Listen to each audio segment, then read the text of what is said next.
And here's reality. You're thinking about real estate all day, every day, and they're not. So you drop by for 5 minutes and give them a little gift and say that it's got a little pun on it, it's a little funny, whatever, popping by with popcorn, whatever the thing is you're going to do. You're just staying top of mind that you're there when they want to make the transaction. After you leave, they're not going to be thinking about you all day long. You're going to be thinking about yourself, but they're not going to be thinking about you.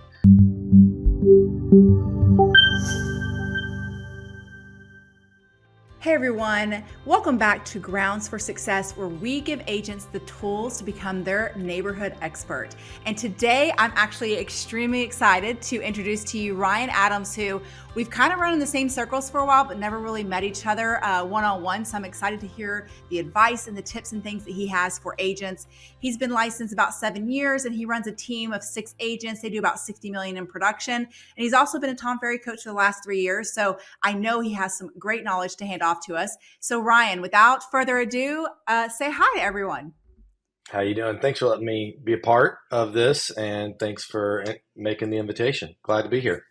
Yeah, so the things that we're going to talk about today are things that are on agents' minds. So I'm just going to dive right in and make sure we use the best use of time because we may run out.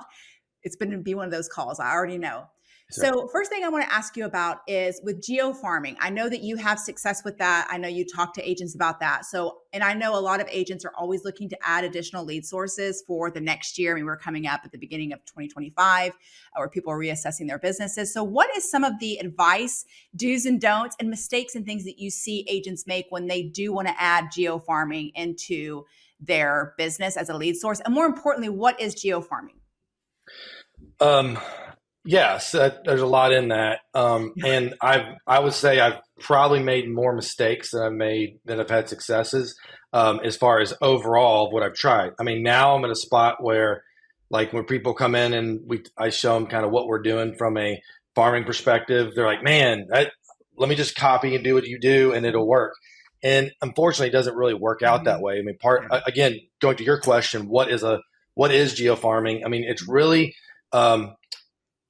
picking a location, and you can get into like a criteria. It doesn't necessarily have to be a location, but for most part, it's like for instance, we have a guy on our team who's a veteran, and like to me, and you could kind of geo-farm veterans similarly, but it's but that's really what I'm talking about is geography. We're picking an area and then we're going to market to that area in all kinds of different ways. I know a lot of agents will pick like the neighborhoods they live in or, those kinds of things. It's like their farm. Yes. And so like, when I'm working with coaching clients or talking to people, I run a farming mastermind once a month on Real Academy.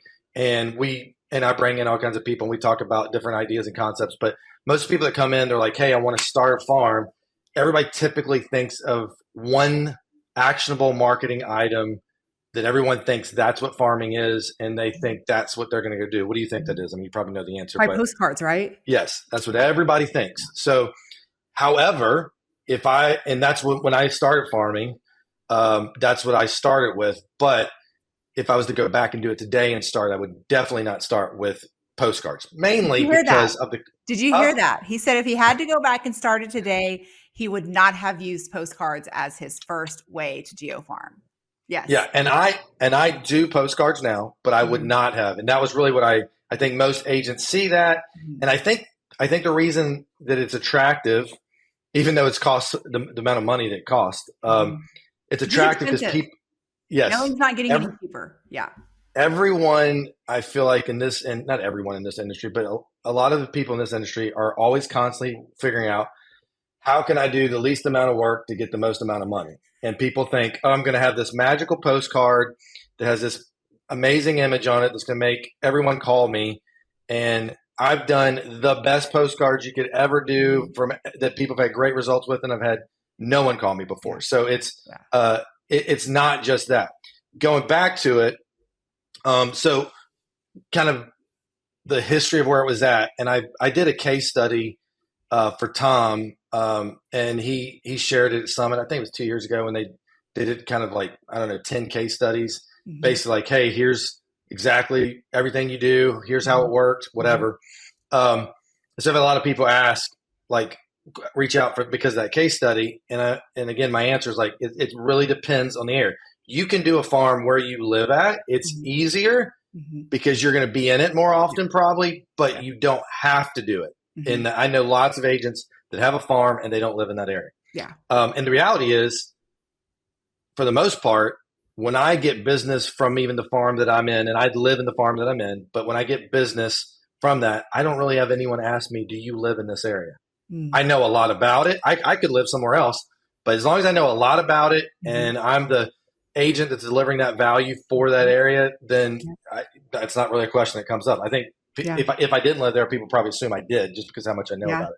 Yeah. But the case study, basically in 2020, horrible year to probably start a farm because you couldn't meet face to face. Or was it? Correct. Yeah. But that was the first year, and I met with my coach, and basically postcards was going to be my main way, and open houses. Yeah. And I still think it's one of the best lead sources out there. Yeah. Yes. And I spent, I think I spent $7,500 the first year and made zero. The second year I spent, and every year I added actionable things to my market plan of what I was going to do. Second year, I think I should get the numbers right here. Let me pull it up. Second year, I spent 16,000 and got 32,000, which was basically 2 closings. And then I had my biggest year, which was 2022. I spent, I thought I had it right here. We did 275 in GCI, and I spent about 30,000. Now we're spending about 50,000. We're bringing over $500,000 in GCI for just farming. And what are you seeing the best success with on what you're doing as far as in your geo farm? So there's lots of things that we do, and we started off doing so. Like here would be if I was starting a farm today, what would I do? Very simply, if you go on my YouTube, you'll see a lot of these every month. I do a market report for my farm. And my farm, again, I've got 10,000 homes in my farm. The crazy part is there's over 500 realtors that have sold in my neighborhood. And some of them are, have sold lots of them. I mean, that's from a person sold one, all the whatever. No one does this. And I've been doing it now for 3 years. I can't believe it. It's a simple. I'm doing a market report, and I try to find something unique of what's selling, what's not selling, what are homes done to this school selling for versus home to this school. See if there's anything, but just like little, and literally I'm just doing information people are going to want to know. Yeah. And then I take that market report, I put it on YouTube. I have my videographer, edit it up, whatever. And then I target it in YouTube directly and only to my farm.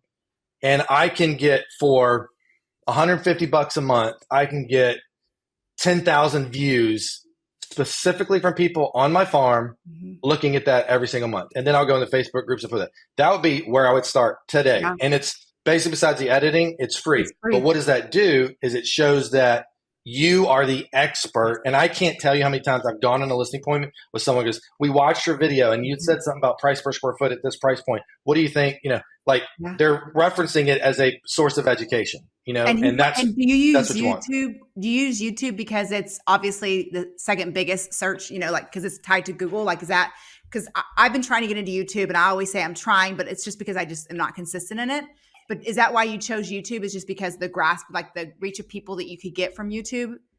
It's two reasons. One, it's more of a search engine. And I'm thinking to people that are wanting to know about their home, they're going to go to Google, and Google's automatically because it's owned by YouTube's owned by Google. Yeah. Second part, it's the only platform in which I can tell it who I want really it to see. And I don't have all the email addresses of that, but you can't on Facebook, I have to have a 15-mile minimum radius. This, I can literally pick my neighborhood, and it's about 3 miles or 4 miles of a radius. So it's more quality over quantity, where correct. Facebook is very vast. So you're not really reaching the people that you really want to reach. It's very hard whenever you have that 15-mile radius. And then the cost for a view is 5 cents. So it's crazy. Yeah. So that's worked really, really well for us. And then the other thing I would say on top of that is we do many events, and Yes. that actually started during COVID, where a lot of Mm-hmm. people like want to do these big events where they spend 10 grand, Mm-hmm. whatever. I just started doing more events, but smaller. Mm-hmm. Like we do when kids go back to school, we have an event called Mocha and Mimosas, Oh, and I we love rent out the coffee shop in the neighborhood, it. and we pay for everybody's coffee for 3 hours. The line's out the door. We give mimosas outside. We have a photo booth set up. It cost me less than $1,000 basically because the baristas can only make so much coffee. Yeah. Is that for the But parents, like after they drop their yes, kids for the first yep, time, for the first day? exactly, Yeah. I yeah. love that idea. Yeah. So we I'm do a so bunch in. of little events. The next thing that we're doing is we've got some retail space right on the main drag in our farm. No other real estate team has that, Mm. and we're going to start doing We're going to start off monthly like seminars. How to build a pool? What's it like building a pool for the first time? Oh, yeah. Very nice. Insurance, home 'Cause in Texas, insurance, you and we're gotta just have a pool yeah, or exactly. you'll die. So basically, but to sum it all up, what I've basically tried to do was, and compounding effect is if you just do one thing, you're not going to get the same results if it's top of mind. Same with your sphere, or whatever. You're going to be top of mind everywhere. And so I basically just try to do as much stuff consistently as Mhm. possible, and then I throw in postcards, and then I throw in sponsorships to other events, and then I Mhm. throw in what other things are we do? I mean, we do some So it's just display brand ads. Yeah. recognition. People just see you, Yes. they see you everywhere, and that's the point. And it's interesting. So I had a new agent go on a listing appointment with last week, and I used to never get these calls, but it was like but I get them all the time now since we start having some success with farming. I go on the list appointment and I don't know the person at all. How did you hear about me? Well, we see. Oh, that's the other thing. Open houses. That's the other thing I would start doing is whether you have a listing or not, or even if you're not even trying to catch up buyers, we put out 50 signs every weekend with our name on it. And we have listings now, but back when I started, I didn't have enough listings, but I would Yeah. just do other people's open houses. But I Yeah. put out those 50 signs every weekend, but go on this listing appointment. And he's like, I see your signs everywhere. I saw your YouTube videos. I know you sold this, that, whatever. But she's like, I can't wait till I get calls. I mean, you've got it so easy. People are calling you to just have a list appointment. And I was like, you need to rewind 5 years back Yeah. and know the work that I was putting in when I was Nothing getting about this was zero easy. result. Yeah. Yes, I was not getting a result then, Yeah. but that work planted a root and a foundation for what I'm getting today.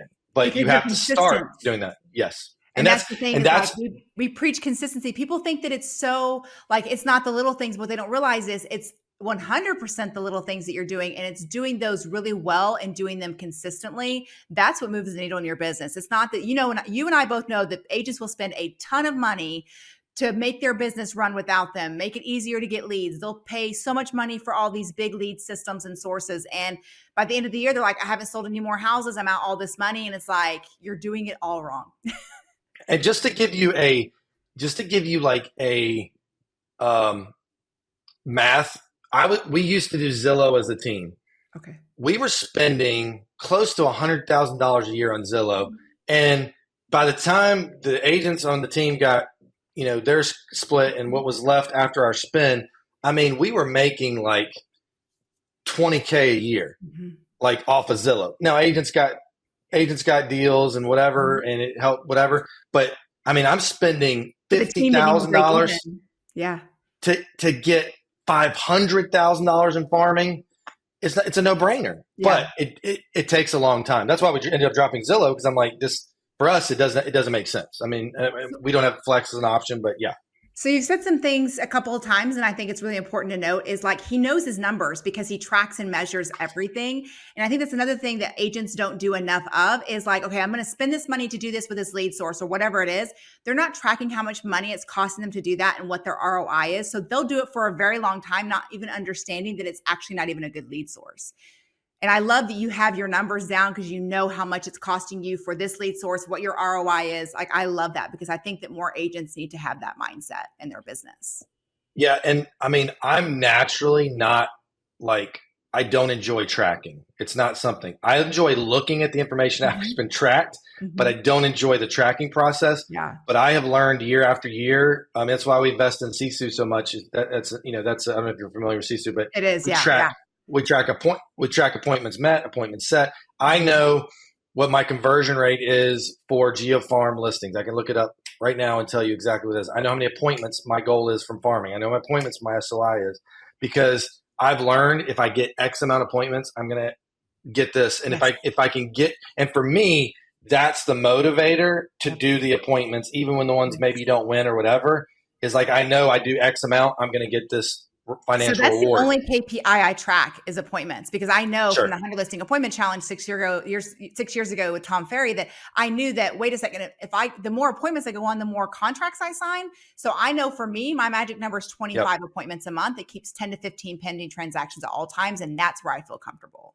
So That's yeah, awesome. I agree with You're that. doing 25 appointments a month. Mm-hmm. That's awesome. Yeah. Yeah. My weekly is 6 appointments, a week. That's what I've got to get. I mean, I'm That's close to that, close. but That's yeah, it's close. 24. Yeah. Yeah. That's, you Yeah. don't realize. Yeah, it's close. And And I don't, and I do it. I do weekly and I do quarterly. And then basically if I say I get 5 this week, well, then next week I got to get 7, yeah. so that's kind of It's how the I one roll thing, with it. like when I get on my coaching call, my coach is Chris Fox, but I get on my coaching call with Yeah. him and he's like, He's where are we at awesome. on appointments? Because that's the one Yeah. thing I wanted to be held accountable on. So I think that's really important, to know where you're at, where your money's, like, how are you moving needles in your business? What are the important things, the money making activities? And that's why I'm so passionate about teaching other agents. Like, you got to figure out what your money making activities are and delegate everything else out. I actually lead up a group of about 4,000 agents where I teach them how to get listings and how to actually run a business. And that's one of the things I talk about all the time is know your hourly rate, and anything that's not worth that hourly rate, mine's 900 an hour. And if it's not worth that 900, I'm not doing it. And it's interesting to see the light bulb go off. Yes, I've heard that's actually a really good book and I haven't read it. Oh my gosh. So he basically brings up what you just said, which is know your hourly rate. He kind of gives you a formula, especially for people who haven't hired an assistant or anything like that. He gives you a formula of when you should outsource something. Yeah. I need And to read how it. to stay. I'm always talking about Oh something. my gosh. It's probably one of the best books I've read in 5 years at least. Oh, well, it's going on my Amazon list. Yeah. For sure. It's really good. I love that. So you mentioned something, and I want to make sure we dive into that a little bit. You mentioned sphere of influence. So tell me all the good things about, well, one, I think agents are not tapping into that resource. In fact, Tom Ferry does like an exercise where he tells you how many contacts you have in your phone, and at least 10% of those should be transacting, and multiply that by, so if you have 3,000 people in your phone, that should be what, 300 people, 330 people, whatever. I don't know. I'm in Texas education. So 300 people. Yeah. And then you multiply that by your average compensation check. And like, that's how much money you're probably leaving on the table. And I can tell you that number literally made me physically sick. Yeah. So another number that I use, so a great book on sphere of influence. And first of all, when I pick my lead sources of what I want to do, a lot of people, you can do a lot of things. You do expire. There's so many things, so many different lead sources you can do. I want to pick lead sources that, for me, and I always, when I'm coaching clients, I kind of say the same thing, something that you naturally are going to be, or you're going to, in a sense, you're going to kind of do it, or you enjoy doing it, or like it doesn't defeat you. Now, if you want to be the dialer, dial for dollars person, and you love that, great. That's not my cup of tea. I've never done expireds. I've never done for sale by owners. I can help you and teach you in that, but it's not like just because I've seen enough of success with people doing it. Great book on that is Go for No. Have you ever read the book? Oh, Go I have for heard No. of that. Yeah. Like super short. Yeah. And it's basically numbers, learning how many no's you get before you get a yes. Yeah. But go back to sphere of influence, and it's kind of farming the same point. The two things I really enjoy is I love being involved in my community. So that really helps with farming. I want to be one of the biggest givers into my community I can, whether that's my time or my money or whatever. So that just naturally helps with farming. And then same thing is that makes it really easy with my sphere. I'm very relational. I know my neighbors really well. I'm not the person that just stays inside my house. Like, I get out and meet people. And so I've learned, and one great book so basically I already have these relationships. I'm in a cornhole league on Thursday nights. I'm in a bourbon club. We're involved in our church. There's all kinds. There's so many different things that we're involved in. Our kids' sports. And when I'm there, I'm not just going to sit there and talk to myself. Like, I'm going to build relationships, talk to people, whatever. And then it was just like in my previous career, it was very relational driven too. So when I got into real estate, I basically just took the gift that I had of building relationships and went, You pivoted on I'm what gonna you're doing. I'm gonna get the business. Probably the best book I've read on how to really implement that lead source is your SOI is Ninja Selling. Because I never want to come across as like the super salesy guy. And Or for me, commission, Brad. yes, exactly. For Yeah. me, what has the mindset is, and it's kind of same with farming too, is I rarely ask for business from my SOI. I should do that more. My coach gets on me all the time, Same. but I just try to deliver value Yeah. enough and education enough on the industry Mhm. that when it comes time, they're like, there's no better source to Yes. help me understand what I need to do here that Yes. I'm going to call Ryan. So And you that's give kind of his. without the expectation of receiving, one, Yes. and law of reciprocity is a thing. If you give things to people, law of reciprocity is that they will want to return that favor. And so by default, it ends up being business for us. But people can totally tell when you're being genuine versus like you're trying to sell them on something. And I think you and I are very similar on that because you mentioned, you built your business on relationships. Your business before you got into real estate with Young Life was built on relationships as well. And I honestly think, this is just my 2 cents, my soapbox for a second, is I honestly think that the agents who built their businesses and continue to do so based on relationships are the ones that are saying that they're closing consistent deals, and the ones that are not working on building relationships and only looking for transaction and they are a transactional based business are the ones saying that they probably will have to get out or have not sold a house in the last 12 months. You're probably right. I mean, it is amazing to me how many agents I coach that that I have coached that just don't work that lead source really well. Mm-hmm. The simplicity math that's worked for me is I know, and I think Ninja Selling would say the same thing. And again, going back to tracking numbers, for every 10 people in my database, I should be having at least one transaction for every 10 people. I've got about 450 people in my database. And that's people. To define that would be people. I know them, they know me, and then I believe they know, like, and trust me. Okay. So there's 450 of those people. Some of them I talk to a lot throughout the year. Mm-hmm. Some of them I don't talk as much, but I have a 25 to 30 touch marketing plan that I implement to that entire 450 person database. And do you send your there's market just reports like, out to them as well? yes. Like So they kind of email? get everything. They kind of get everything the farm gets. Yeah. But then, and then if we have like events, they get VIP access before the farm gets it. Yeah. But I have 25 to 30 touches that they're going to get over the course of the year, like New Year or Christmas. My top 50 donors get this nice big gift. But then everybody, I send them an ornament every year. Actually, like, here's the ornament. I pick a character and just swap my face out on it. Like that. This is this year's, which is the Clark Griswold. Last year I did like the Grinch, whatever. Like I send an ornament, whatever. I love it. But I just want to be like a very Seth Godin, Purple Cow style of marketing. But going back to it, 450 people in there. If I'm getting that transaction thing correct, let's just say I get 40. I'm not getting the true 10 to 1. That's $550,000 in commission based on our price point, which then means every single person in my database is worth $1,350. Ooh, And I love that you have a number. Yeah. And so this is what I tell my coaching clients. I'm like, if I went into Indeed.com and I posted a job and said, you're going to make $550,000 guaranteed. Here's the job description. Talk to 450 people and send them 25 to 30 touches across the course of a year, and you're going to get $550,000. I'd have a line, and if it was guaranteed, I'd have a line out the door. I'd have 9 million applications. But why do people not do it? If the math is proven, why do they not do it?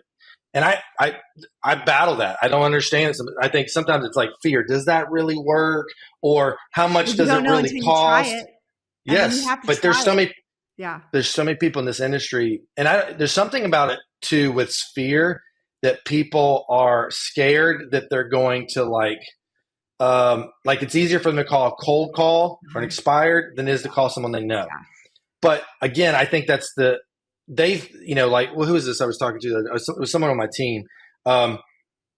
they were they were like, I don't want to put them in. We have fellow, which is like this home value thing, and you get like your whatever. They're like, I don't want to put them in the system because I'm scared. They're going to be offended that I sent a home valuation. Then do a physical I'm CMA like, and send it to them. right, whatever. But Yeah. but like you think in your head, or this is the one. It's our I own don't want to drunk do a pop. monkeys. What's that? It's our own drunk monkeys that keep us from Yes, doing things that we should be doing. 100%. Well, like pop buys, that's one we do like 3 a year. Okay. Yeah. He's like, one of the guys is like, I don't want to do it. I feel like I'm basically asking them to be the real estate agent. When they're probably like, no, you're not. And here's reality. You're thinking about real estate all day, every day. They're not. And they're not. Yeah. So you drop by for 5 minutes and give them a little gift and say that it's got a little pun on it. It's a little funny, whatever, popping by with popcorn, whatever the thing is you're going to do. Yeah. You're just staying top of mind that you're there when they want to make the transaction. After you leave, they're not going to be thinking about you all day long. Yeah. You're going to be thinking about yourself, but they're not going to be thinking about you. Yeah. But at least you made that effort to show you're trying to deliver some type of value. And that's, to me, to get your brain out of the drunk monkey or whatever, is just put in your head, deliver value. And eventually, for me, it's work. It's going to come back. Yeah, I agree with that. Oh my goodness. Like I told you, this would be a great conversation and I could just go on forever. We're out of time, which I hate. Sure. But I actually took a couple things from what you said. One, the book I'm going to get. And then two, I think I'm going to do the event like you do it. Like, I love that. I'm taking that from your farm. So great advice. As always, if you're looking to get more listing business, definitely check out listingleads.com. Use the code Espresso and you'll get 50% off your first month. I will tell you, I personally use it. I have 4 listing appointments set for January. He does too. It's perfect. I'm telling you, it just takes all the thought process out of what you need to do, because just do it and don't worry about it. Just do exactly what it says. And I promise you, with consistency in that, you will get business when you least expect it. So definitely check out listingleads.com. And thank you guys so much for being on the call today. I am just excited going into 2025. I think it's going to be an amazing year if you set yourself up correctly. And so I'm so happy that Ryan was able to make it in before the end of the year so that you can have something else to think about as far as a couple lead sources for your business for 2025. You guys have a great day and happy prospecting.